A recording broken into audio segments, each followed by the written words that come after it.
told me don't wait on miracles. Don't give them reason to come for your soul. Don't beg for nobody, nobody can get you at all. You know you got it if you want it all. Mama told me don't wait on miracles. Hello, everybody. How you guys doing? Welcome to another episode of Death Taught Us How to Live. I have the pleasure of speaking with one of my dear friends from Instagram. I have met her probably about last year. She is an AVM survivor just like me, and she's an author of a book called God in the Meantime. As you can see, it's in the screen. It's a very interesting book. It's hard for me to read it because I have problems trying to concentrate for long periods of time, but what I have read is a very interesting book. But I want to introduce you to the author because she's more than just an author that has been placed on Amazon, has actually been one of the top releases that have on Amazon for quite a while. I want to know a little bit more about this particular woman in front of us so we can actually have a better understanding that us as AVM survivors, we're not alone. So Diane Batchelor, how are you doing today? I'm doing so well today, and I'm glad to say today because yesterday I wasn't doing so well. Oh, what happened? Well, as a result of my AVM rupture, I find myself these days calling myself the weather woman. So when the weather is about to change, I have weird sensations in my head, and sometimes my affected side goes all weak and heavy, and it's just not a good day. But today was a good day. Good. Well, I want to also note that Diane is from my birth country, Jamaica, West Indies. And it's very rare to find people that have AVM, and especially from the same island that you're from. You're probably the second person I know that was connected or born in Jamaica that have an AVM. But before we really go into your whole entire story, can you tell us about that fateful day when you found out you had an AVM and what actually happened? Just break it down in 5 minutes or less. Okay, quick story. Friday the 13th, actually, of October, I went to bed seemingly normal, having suffered for quite a bit with bad coughing from bronchitis. And in the middle of the night, when I tried to roll over to get out of bed, I discovered my right arm was it felt like it was missing. That was how it felt. And the weird thing is that it felt like there was a giant snake wiggling around in my bed. I now realized later that the arm was somewhere behind me and I was unable to use it. So that's when we rushed to the ER, and long story short, discovered that although I was totally lucid and had no headaches, that I had suffered a brain bleed. And in getting that sorted, I ended up also losing my right leg. And so life has totally changed since that night. That was October 2017. So like a month before mine. That's pretty interesting. So I'm very curious, Diane. All this stuff is happening to you. And I read some of your book and it was talking about God in the meantime. Something was happening to you even when you was in college in Jamaica. Like this is a journey that you actually went through and it continued to happen to your adulthood, because you said this happened 4 or 5 years ago. So what is this all being put in front of you? Like, what do you see? Like, I read some of the book. It's a very, very good book. So what did you see that God was actually preparing you for? What are you trying to tell us? Well, it took me a while to be able to put it in a nutshell to say, what was God preparing me for? But, I found you because of the title of your show, Death Taught Us How to Live. And so in a sense, since this experience, near-death experience, as I realized later when I was in the hospital, the doctor said basically with what happened and where it was, I could have just died. Right. And to think that I'm here, and then to look back and see the pieces that have connected, I realized that there is purpose to my existence, my purpose for being here. And for me right now, my purpose is to tell people who are in situations where they think that God is mean. That's why my title, mean is in the red, where you think that God is mean, that God is doing hard things for you, that there is really purpose behind it. And the main purpose is to encourage and to help others who are going through hard times. And So, that's my story now. so you didn't write this book for AVM Survivor. You wrote this for mankind. I wrote it, you're right, I wrote it for mankind, but I did write it also for my AVM survivors, because I wrote the book 3 years, 2.5 years after my brain bleed. Really? And a group of AVM survivors is what took me through that period. The AVM awareness group on Facebook was a lifeline. And one of the things that I noticed is that they didn't have anybody telling their story. And so my book is also dedicated to them, because I found a lifeline there. So basically what you're telling me is that you wrote this book because you found a lifeline, because you realized there wasn't a lot of people out there supporting people that had AVMs or had strokes or things of that nature. So God was preparing you all the way since college, because I read in the book that you met your husband there.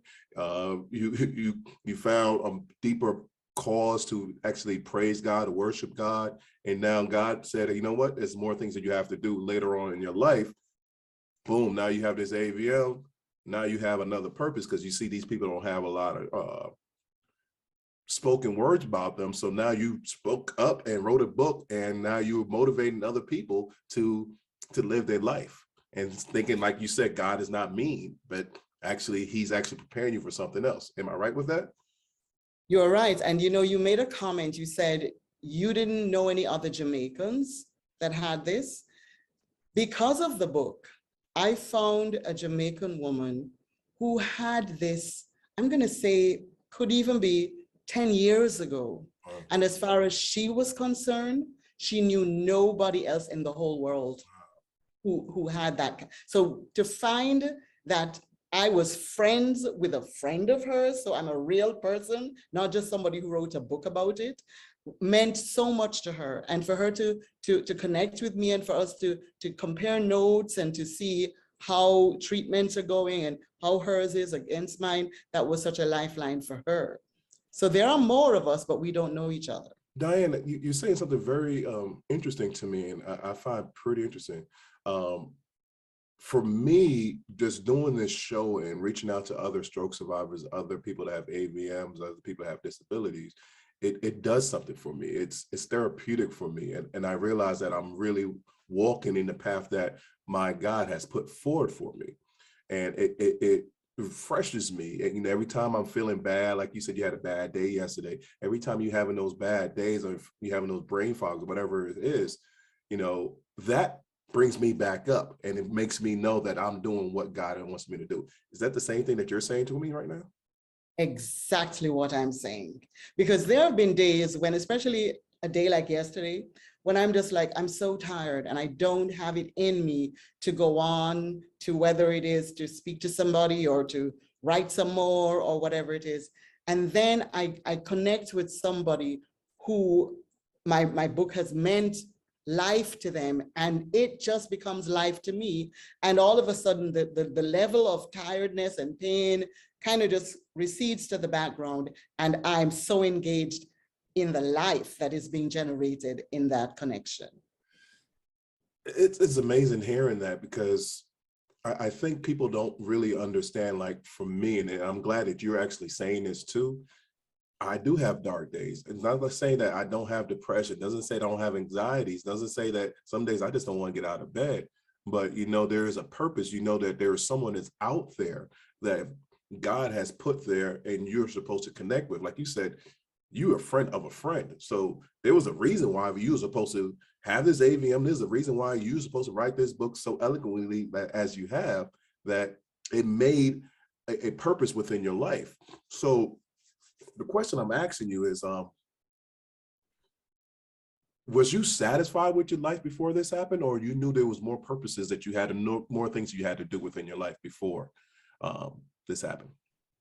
That's a very interesting question. Yes and no. Yes, I was satisfied with my life. My life had gone the way I wanted it in terms of, well, finally, in terms of that I was a mom. I was home raising my children, full-time home manager, and involved in the church and worship and stuff like that. So yes, my life was going the way I wanted it. But around the time when this happened, I was on the verge of having my last child leave home. And you know, even though I was looking forward to just having me and my husband at home again, just the two of us, there was also this kind of thing like, I wonder what my life is going to look like now. Well, before I had the chance to think about it, this happened, totally took my mind off of that. And then out of that, 3 years later, comes this book that has totally, my son said to me, oh, Mom, I see that you have a new job now. And I'm like, I guess so. And that's beautiful because, like, you know, a lot of us don't see that light. And you, and as reading your book, you basically said you followed paths. You followed whatever God had put in front of you. And sometimes you fought it and then you realize there's no fighting anymore. You just have to go with it. So this happened to you. You had your AVM, you had your stroke, whatever happened to you. And then, you know, you didn't even realize that you had a new purpose until someone actually said to you, hey, Mom, you have a new purpose in life. You have a new job in life. And you're like, okay, cool. And you didn't fight against it. And how comforting was that for you? And also, does that help you with your rehab? Okay, well, so my son made the comment, but I've had it being reinforced. You know, I think God is kind, even though sometimes I think he's mean, as my title says. And so he has brought people time to time who would come and say things to me that make me realize there's purpose here. Right. And one woman I never forgot, I was really going through a dark time. And just feeling like all of a sudden, I'm on Facebook and Instagram, and it was overwhelming and a little too much for me at the time. And I was like, what's the point of all this? Why am I doing all of this? And I was really wanting to go back into being private and just being myself. And this woman wrote to me all the way from England. And she said she had been going through a really, she'd been questioning herself, should she write to me? I guess she thought I was this fancy author who would not respond to her. And she told me how somebody recommended the book. She was going in to do an embolization, which I'm sure you know what that is. That's when they go into your brain to check the thing out. Yeah. And she had the nurse read the book to her while she's lying on the table with them going into her brain.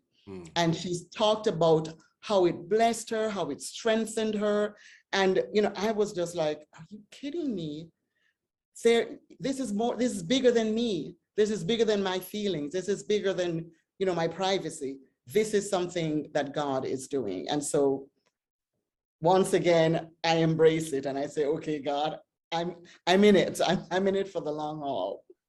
I completely get what you're saying to me, because for me, I had my stroke. I know that before my stroke, I was an instructional designer and I used to do training and do a lot of speeches and things of that nature.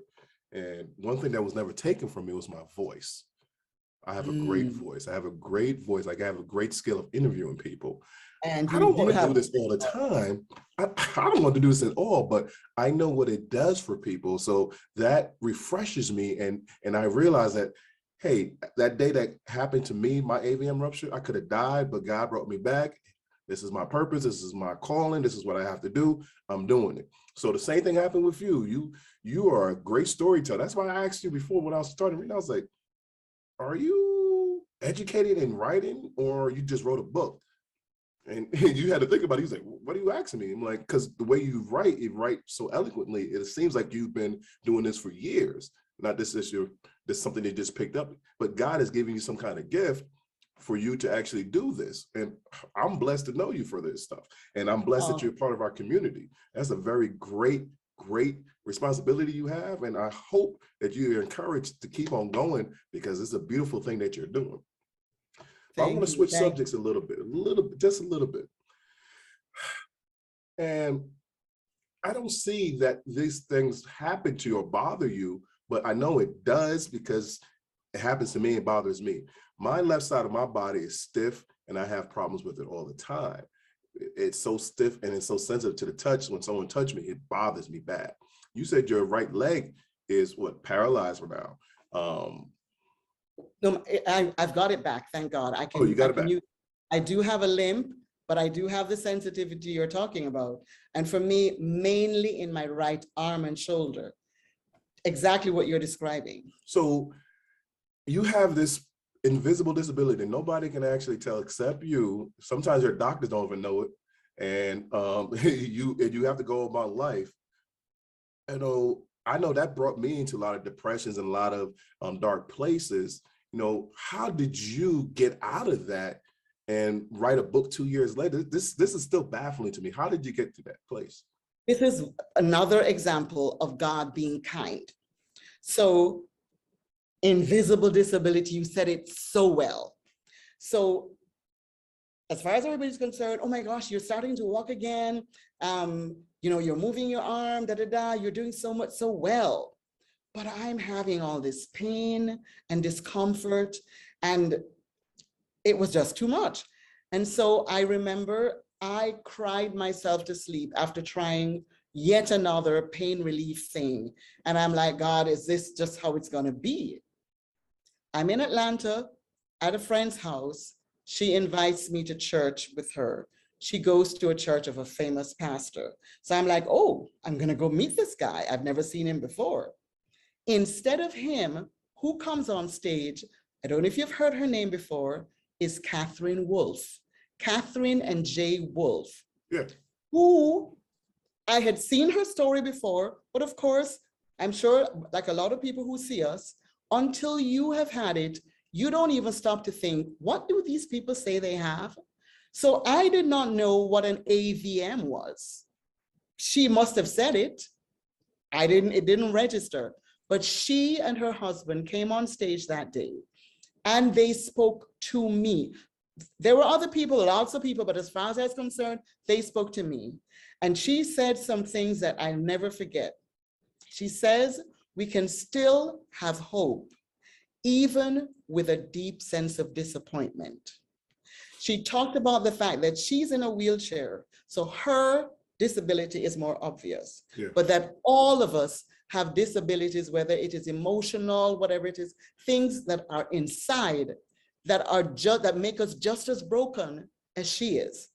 She talked about the fact that there is good in the hard and hard in the good, and that we could hope it forward, that God was giving us an opportunity to help other people going through hard times.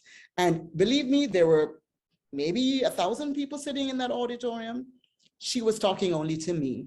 Yeah, I cried, and at the end of it, I knew that there was purpose in what I was going through. And so I still have pain, but I know that there is purpose in it. So yeah, I get that. So like for the people that's actually watching that are stuck in that dark place, I always tell them, find what your purpose is. Whatever that is, maybe it was something before you had your AVM or your stroke, something that you was doing in life that you're very good at, you still have those actual capabilities now. Enhance it and take it forward. You never know where it's going to go, because right now you're on God's time. You're on borrowed time. You're supposed to die when this happened. You didn't die, you survived. So make the best of it. Stop complaining, get up and go. So what advice do you have for somebody that's stuck in that rut and they think their life is completely over? Well, I mentioned the AVM awareness group that I'm a part of, and I know that not everybody gets to have a public platform like you and I do, and Catherine, for example. But I tell you, for those 3 years that I was just Diane with dealing with my issues, those people who came on and wrote and listened and encouraged and said, I know what you feel like, and recommended doctors to go to and good hospitals, and oh my goodness, the life that is there. So your purpose does not have to be a public purpose for it to be a purpose.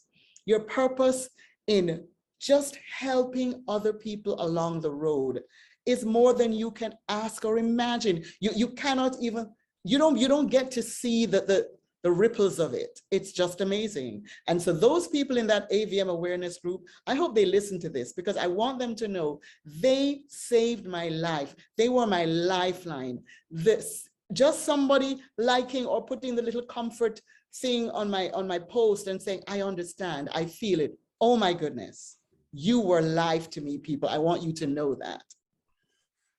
I get that, and I felt that. It's like, wow.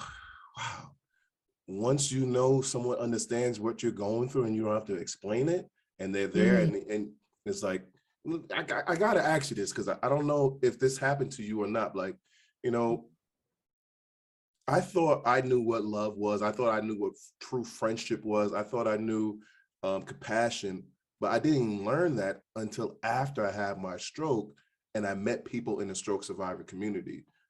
That's when I started learning what that was. Did you have that same type of revelation? Yes and no. I was fortunate, unfortunate, let's say, to have had other hard things happen in my life that made me know that there were people who loved me. My book tells some of the stories of those mean things that happened, but with them came the opportunity for me to see God's love on full display. And so, yes, I've had it before. Oh, okay. And I get it. I thought I did too. It was just different, because for me, a lot of things happened in my life. You know, I lost my ability to work. I lost my cars. I got divorced. A lot of bad things happened to me. I was out of insurance. So it was really hard. But then what happened, it was just amazing, Diane. It was just people started to show who they really are. Compassion of humanity came through. And that was the most strengthening thing. Like right now, I don't have a dime to myself. I used to make 6 figures, and now I make a quarter of that, but I'm happy now. I feel blessed. I'm truly blessed. I feel like Buju Banton has a song called Tell 'Em We Blessed. You know, that's how I feel right now. I'm blessed. You know, you can't take away this joy that God has given me, my ancestors has given me, all my family love, all true friends love, friends that I meet on the internet. It's amazing. It's remarkable. Now I have purpose in my life, and it's overbearing to me sometimes. You know, I want to talk a little bit more about, you know, during your, I guess, your transition from who you thought you was as a young girl to all the way now, through that time span, you know, and you're saying different things, and I get that, but I want to know those different pivotal places within your life that you have, and I think you explain it in your book, but those different pivotal times in your life, you know, you knew you was going down this particular path and it wasn't the right path, so you had to stop and go this path, and you was grateful you did it. What was those pivotal times? And okay, break that down to us. And this is what the book, the Brain Bleed, put into full perspective for me. This year, December, we are going to celebrate 40 years of marriage. Wow. Hold on. 40. Hold on. You don't look that. Don't stop that. Thank you. But I'm over 60. Congratulations. Thank you. All right. But here's the thing. My youngest child is about to turn 21. My oldest is about to turn 25. So if you do the math, you can see that we had more than 14 years of waiting for the child to come. During that period of time, and all of that with a promise from God that we would have children. So, and he made it pretty public, so it made it even worse. So I'm embarrassed. And everybody, if you haven't lived in Jamaica for most of your life, but our culture is, as soon as you're married, everybody feels it's okay to ask you, when is the child coming? Yeah. So everybody was asking. 14 years of, well, a little more, less than 14, of asking.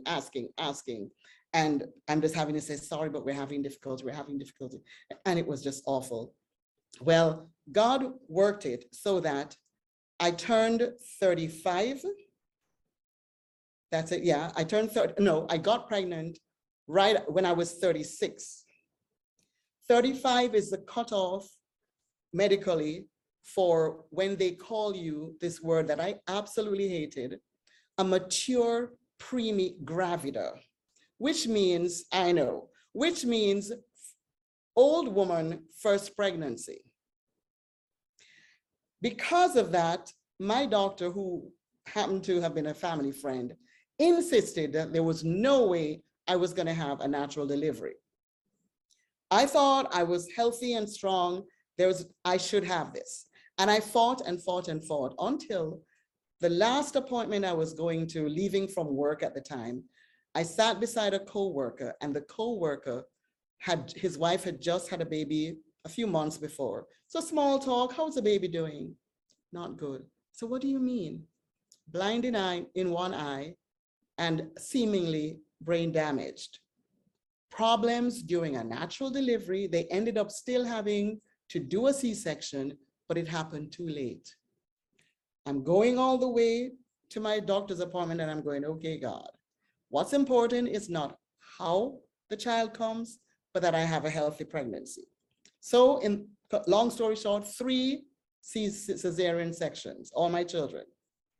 With that, pain, adhesions, and every time I'm like, God, why did I have to do this? I hate this, I hate this. Every time I tried to do strenuous exercise, I'd be in pain, sciatica, fibromyalgia, just everything that would make me have to, you can't lift this, you can't push this, you have to be so gentle with yourself. Then this thing happens. The first thing my brother-in-law, who is a surgeon, said, what a good thing it is that Diane never had children naturally.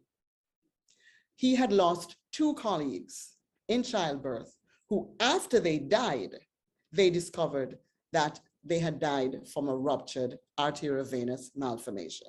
Really? My sister wrote to me, she said, she's overseas, she said, Diane, what a blessing it was that you didn't have children naturally, because she was having children. She's a grandmother, she's younger than me. Wow. And I didn't know. She said, Diane, you could have lost your life, or at best, you could have had only 1 child, ended up paralyzed and whatever it is, not able to care for your child properly. I was like, God, all this time I thought you were being so mean to me. You were actually saving my life. Like, wow. Wow. Wow, that story just blew my mind completely.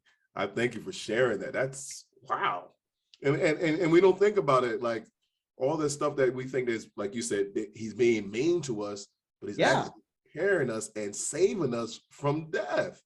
And now you're returning the favor by spreading awareness about him, spreading awareness about AVM, spreading awareness about strokes, and he's giving you an actual great gift of writing about it. I commend you for that. Congratulations for finding your gift, sister. Thank you. All glory to God with that, because I'm telling you, I was not a good patient person. I get it. I'm not either. But we're at our time. But at this particular time, there's 2 things I ask for you. One, I have these spitfire questions. I put you on a hot seat. I ask you these questions. Give me responses no more than 30 seconds. And when you do, just tell me, Greg, I'm ready for the next question.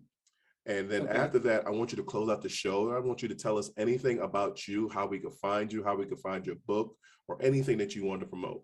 So Diane, are you ready? I'm ready, I think. Okay, let's go. Question number 1.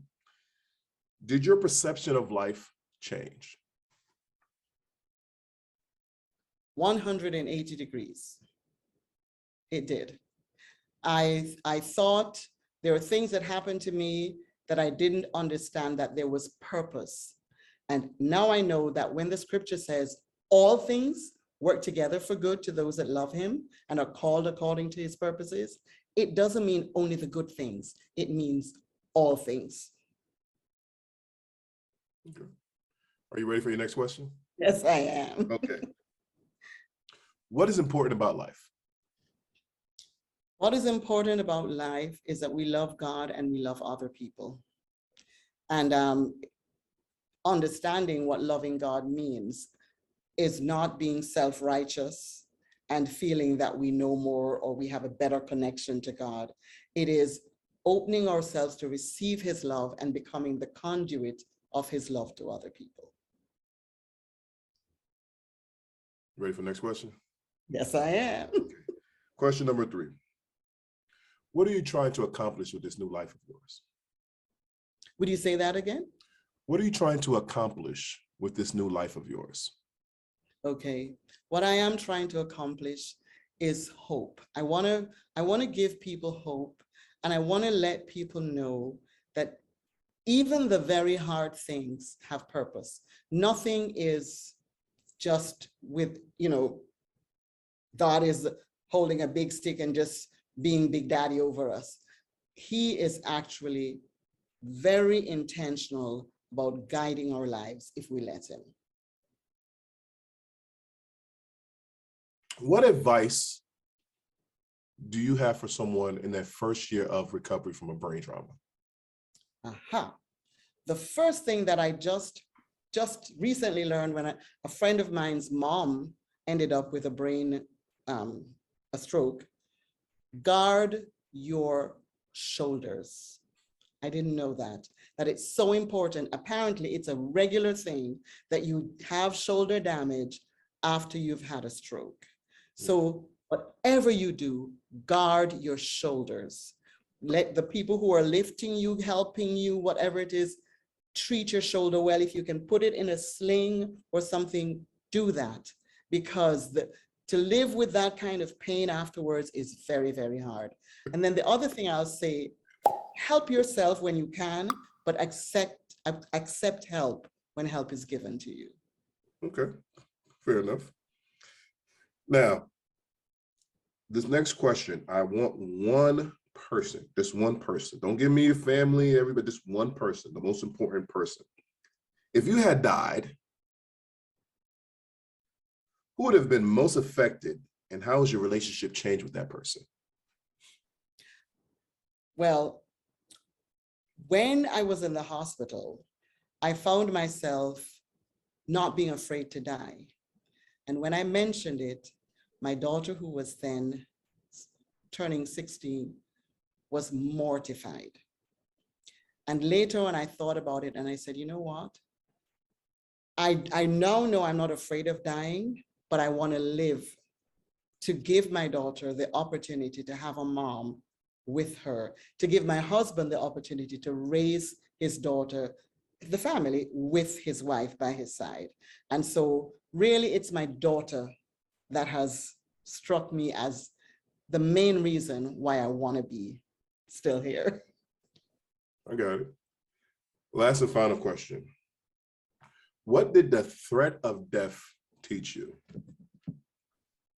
That I was not afraid of it. I was shocked.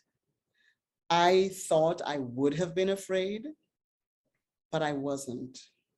And there's a scripture that talks about peace that passes all understanding. Another version of saying it is peace that makes no sense. And I think I was like totally at peace. And I now realize that death is hard for those who are left behind. Really, really hard. Mm-hmm. But for those who go, especially if you know the Lord, it really is a nice thing. I'm sorry to say it that way. No, but I'm glad you said that, because I felt that same exact way. It was so comforting to die. It didn't feel like a stressful thing. And people that have not gone through something like this, they don't know what this experience is like, and you don't take any day for granted. You really move forward towards your goal. So I really appreciate you saying that. But Diane, you're off the hot seat. Now I officially turn the show over to you. So I would like you to tell my audience about all the things about you and how they can find you and how they can find your book, and anything else you want to leave for us. Please, the floor is yours. Okay. So my book is called God in the Meantime. You see it there on the poster. It is available as an ebook as well as a paperback book on Amazon. I also have a website. The website is either using my name, dianebatchelor.com, or the title of the book, godinthemeantime.com. And you'll find me and you'll find information about how to get the book. Also, thanks to the book, I'm now on Instagram as Diane Batchelor _author. And I'm also on Facebook. I have a Facebook page also called Diane Batchelor Author. So I love to interact. I'm not somebody you need to be afraid to send a message to or to speak to. I actually welcome it. And recently I have been having the opportunity to speak and to share my testimony. I'm very open. So you can reach me at godinthemeantime.com, which and my email address is GITMT at gmail.com, yes.com. And it's funny, I noticed that you used your DTUTHL, and I'm like, oh my gosh, you did the same thing as me. So it's GITMT, God in the meantime at gmail.com. Cool. So I'm open to sharing, to meeting, to having talks. I'd love to meet with people who want to do a book club and talk about it. I've been asked quite a few times, and yes, I'm open to doing a book club with anybody who would like to. So yes, the book is available on Amazon. Check it out. So everybody, all the information that Diane just gave will be in our comments below. So please read the comments. You can see all the information there, and please leave a comment. Anything for Diane, I'll make sure that she actually see it. I really appreciate you, Diane Batchelor, for coming on and speaking about your journey, being transparent, also talking about your book and telling people how they can actually live within their purpose. I appreciate you, sister, so much. I'm glad and I'm so grateful that I actually met you and you are actually helping me become a better person. I hope I'm doing the same thing for you. Sister, you're my sister. Love you. As we say in Jamaica, one love. One love, walk good. Walk good. All right, I'll talk to you later. Bye, everybody. And I cannot breathe. Trapped in a loop. But it does.